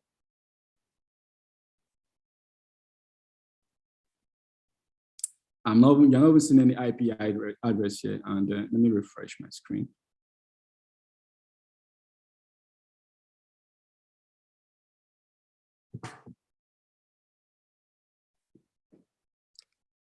Okay, exactly. I know a lot of people are actually going to counter these thoughts, but it's really amazing. All right, so I did told you that what I'm displaying or disclosing to the general public are things that some people might actually find really not nice. So it's really natural for you to see things like this. But yeah, I think we could ask questions. I don't know, I'll check out my chat box if you have any more questions from me, anyone.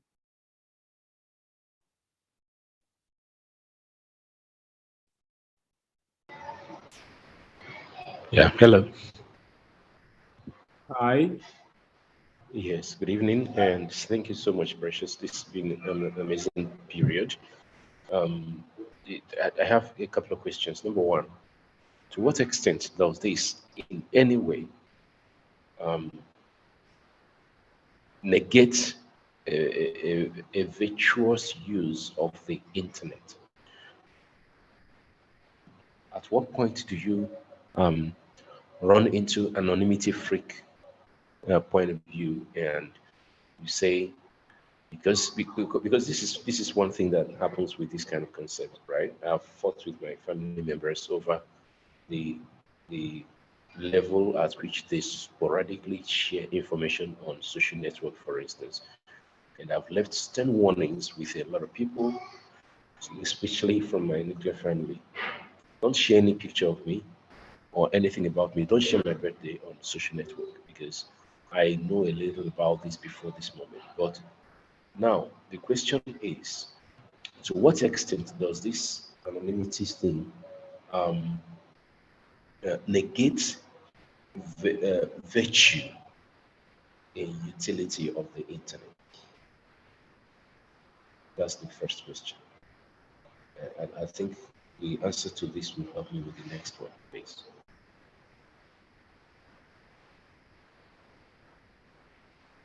That is really an amazing question. And yeah, I think on my second to the last slide, it's a plainly written that you can run, but you can't hide. You will always be in the internet.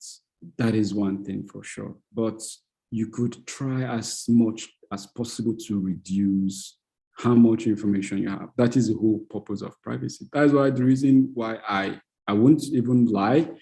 I prefer to use the term privacy softwares than anonymous or anonymity softwares, because there's no holistic approach to being anonymous. There is no holistic approach to being anonymous. So those tools do as much as keep you, it helps with your privacy. So at what point does this negate the use of the internet? There do exist people who don't even use the internet generally. And it's so sad for countries, and that's even one of the uses of VPNs, are countries that actually, I don't want to call those country names, we all know them, that they already like have their citizens in control, which means they can't surf outside their, they put a safe zone on them. You can't surf outside that zone. You can't find results outside the zone we have made you to search. But a lot of times people have tried to break out of that. So there's no point, or I don't see it as a necessary thing for you to actually say, hey, I'm not going to be using the internet again and more. But many a times, if you really want to make sure that this this hits well, if you really want to make sure this hits well, one of the things you could do is, first of all,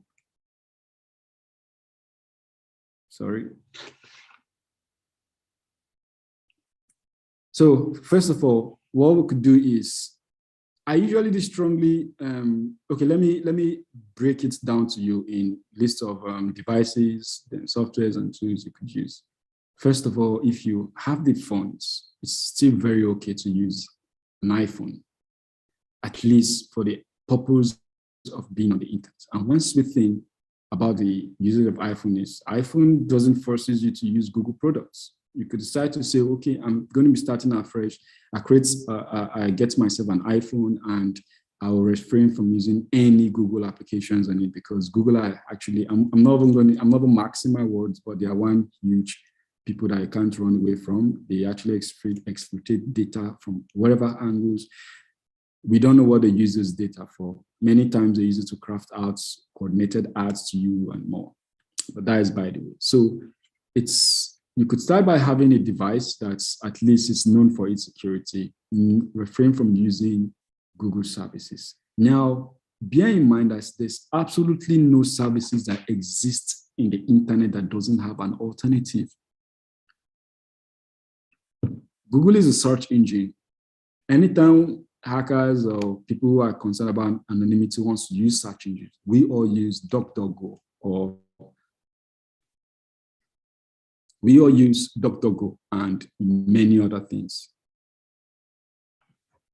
So those are basically it. So now, those are things you could do, or those are things you could consider. I don't know if I was able to answer your question. So there's always an alternative to whatever tools, privacy softwares and more. It just takes you to take time to make your research on those stuffs and verify their source. Now, there's one key thing about VPNs. Before I forget, about VPNs, because some people might still be asking, does it mean we should refrain from using VPNs? How do you identify a VPN that is really good? Every VPN that you see that does not point to a particular vendor, I don't think should be classified as a VPN you should trust. Why is, for example, I create my own application, or I create my own VPN provider. So for example, I create my own VPN provider and more. So I could decide to own up to every, I can decide to own up because I want my product to go really far. I could give you that sense of saying, yeah, I could protect your data and more. And VPN services that you plainly know, and those people come out plain to tell you, this is who we are, and this is the owners. Yeah, that is the keyword I was looking for. You should be able to point a VPN to an owner, and not just an owner who can respond and is responsible for their products. Those are how you actually trust VPNs. But you see a bunch of those VPNs online, you can't actually trace it and say, okay, this is the original people who created this VPN.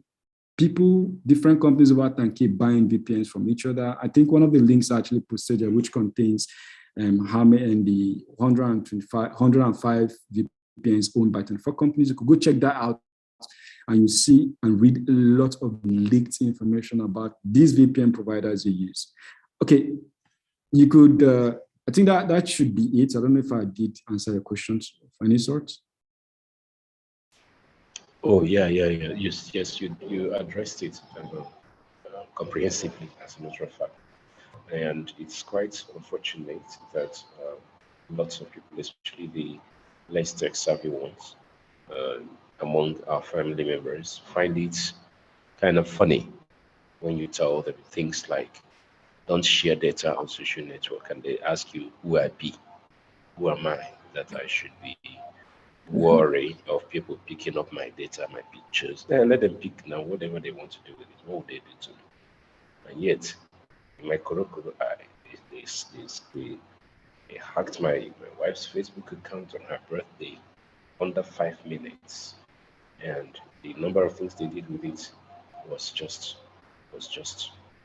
annoying. And the most annoying part of it was that she already had lots and lots of warnings for me. Don't do this, don't do that. Protect your data, protect this, protect that. But whose side? So at the end of the day, whenever I hear things like privacy policy, cyber security, and anonymity, I will still insist on using that, because it's actually the far cry, the far side of privacy protection. Right? Absolutely, that's right. It's the extreme part of it, and that should be where everybody should be vying towards. Can you please So now the question, which leads me to the next question. I may end up being able to protect myself, right? Be able to maybe pop up VMs and a couple of things on my system, or even entirely have myself enclosed in a pseudo, right? And can you please say it again? Right? So I can have that. But what of people who who are also in charge of my data. The schools who have my children data, um, the Please repeat companies that. like Gmail. Can you hear me? Yes, sir. I hear you. Yes. So one of those people who are more like external factors to myself, how do I also control the I don't extent think to that's true. which they send out data concerning me or themselves? How do I protect them how do I protect myself by protecting them? Yeah, I mean, it's a two-way thing here. I want to know the advice towards including the third parties here who happen to be parts of the members of your family, for instance, in this protection scheme. I think that's the second question. Thank you. Sorry, please, just to be sure, can you help me repeat it? I think I was having a break.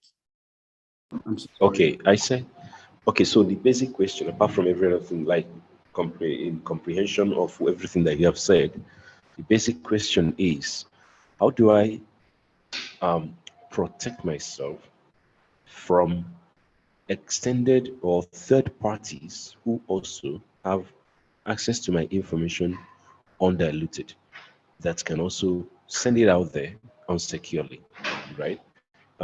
For instance, family members, right? Uh, Wife, children, schools who have access to my children data and stuff like that. How do I extend this privacy security of a thing to their own activities?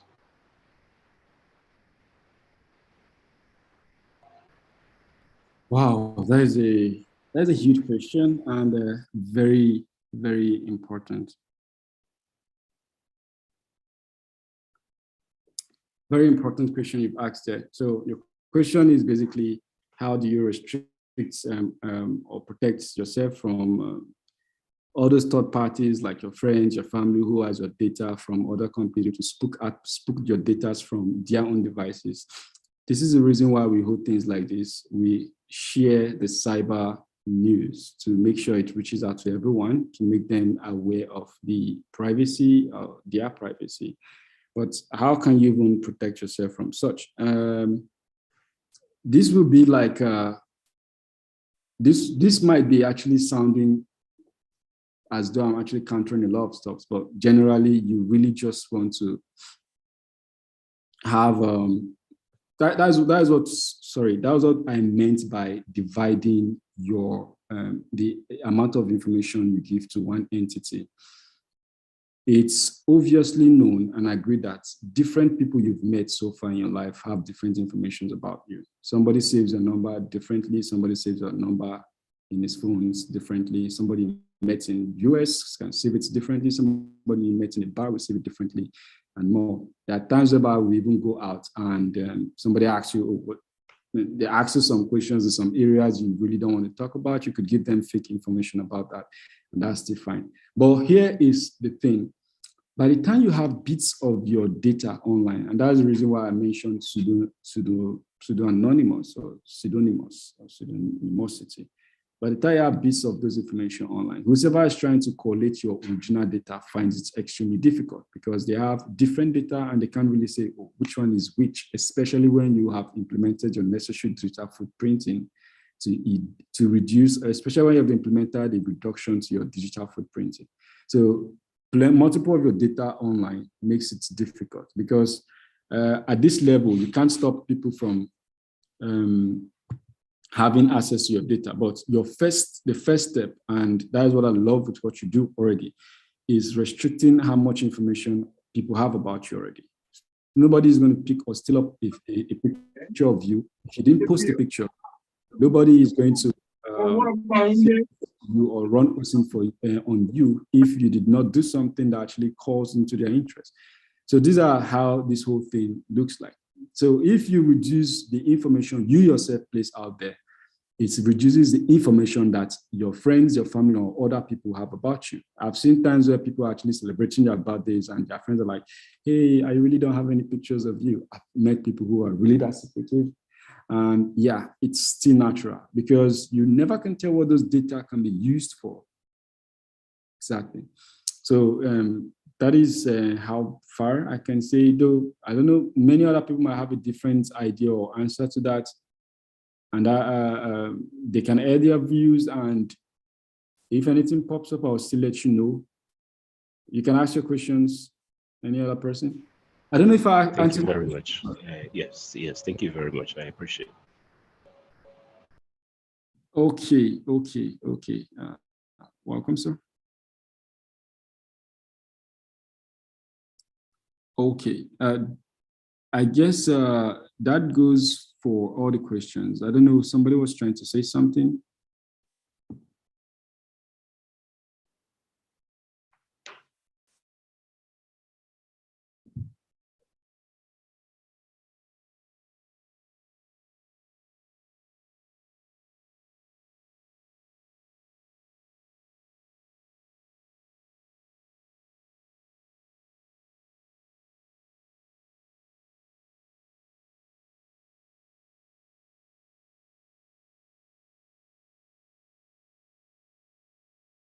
All right, so this is an amazing time. We've actually had quite a lot of time long spent on these issues, and it's great to have every one of us who has stayed to this point, though it wasn't intentional for us to actually spend so much. And trust me, if you ask me, I'll personally say, oh, we should have another anonymity version 3, where I'll do more of practicals than theoretical stuffs and stories, though I try to do a little bit of the practicals like we have seen.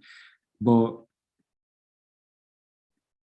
okay, somebody's asking, how does a person writing on my screen gain access to my screen? He didn't generally gain access to my screen. Anybody can actually write on your screen, only if you actually put your pointer to also write on your screen as well. So it's a general thing, and it's just fine. Quite a shame, but that is it.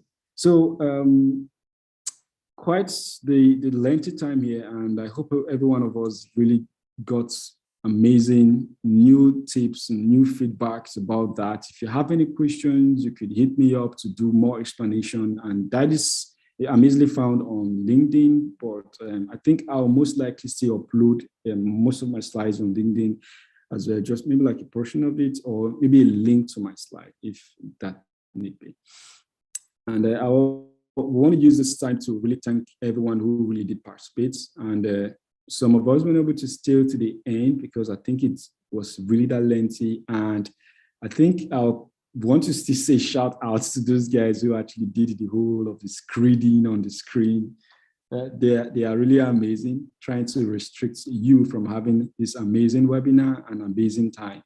And we hope to see you on more of the webinars, so look out for more. Miracle, you say you have a question. Would you mind unmuting? So that I'll just speak your question as the last, and then we'll call it a day. Thank you, Rukiat, for your thoughts. I enjoyed the webinar as well. I'm glad you really enjoyed the webinar amidst the whole drama. Okay, yeah, maybe the team will look into it if it will be necessary to have a anonymity version 3. Thank you, Mr. Sam.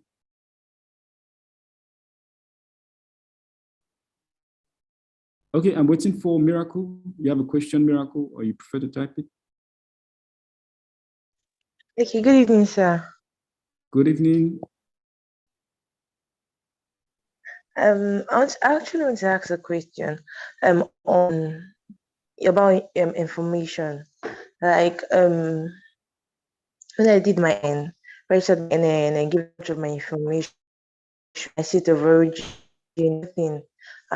Sometimes info my call is being forwarded, and somebody posted something on WhatsApp, and I found out that my call was being hacked by someone I don't know. And according to the message on the WhatsApp, the person said being tracked and killed by this stuff. So I asked, like, how am I going to put my information? Yeah, that's my question. How are you going to put it in your information? I'm really trying to like sum up. I'm really trying to sum up your final question, how you put your final statement.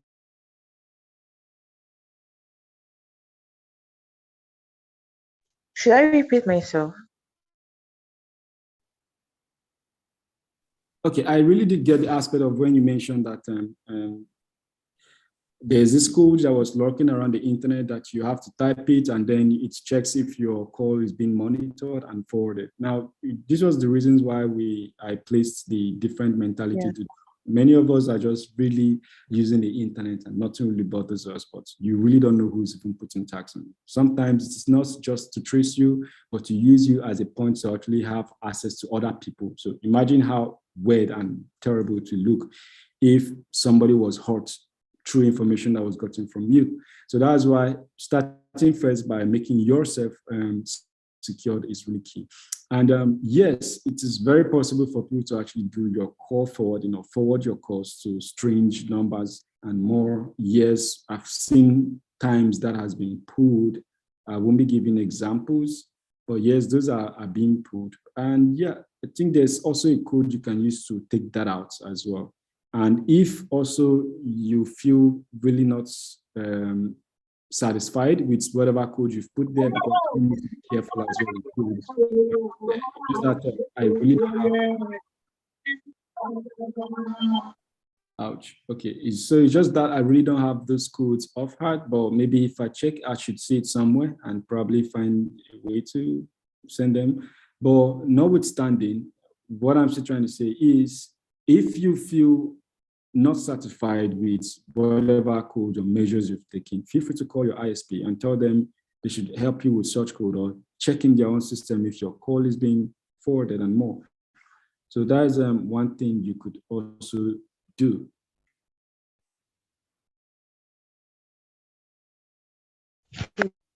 Thank you, sir. Okay, welcome.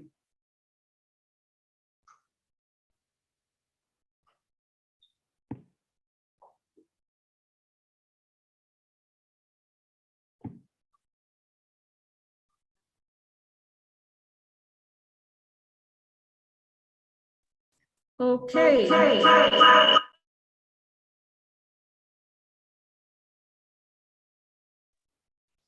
Okay, thank you so much to our very amazing speaker for that extraordinary, super insightful and impactful session. We look forward to you watching the recorded session of this webinar.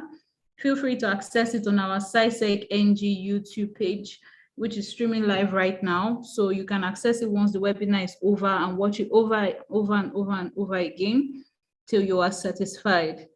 So once again, this is brought to you by Cybersecurity Challenge Nigeria, an NGO in Nigeria which is focused on identifying Nigeria's next generation of cybersecurity professionals and connecting them to global and trending opportunities in information security. So thank you all once more for joining us this evening. We do appreciate your presence, your contributions, your attention, and even your scribbling. Yes, we appreciate that as well. So thank you so much for making it super interesting. And we look forward to meeting you in our next webinar. And for this part 3, anonymity part 3, I think we'll have to think about that, seeing that we all enjoyed the session. So do well to refer to anonymity 1, which also has a lot of very good information for us as well. So look out for our next email updates on further webinars and opportunities to learn about cybersecurity and information security for free. This is brought to you by CYSEC NG. Thank you so much and have a blessed day.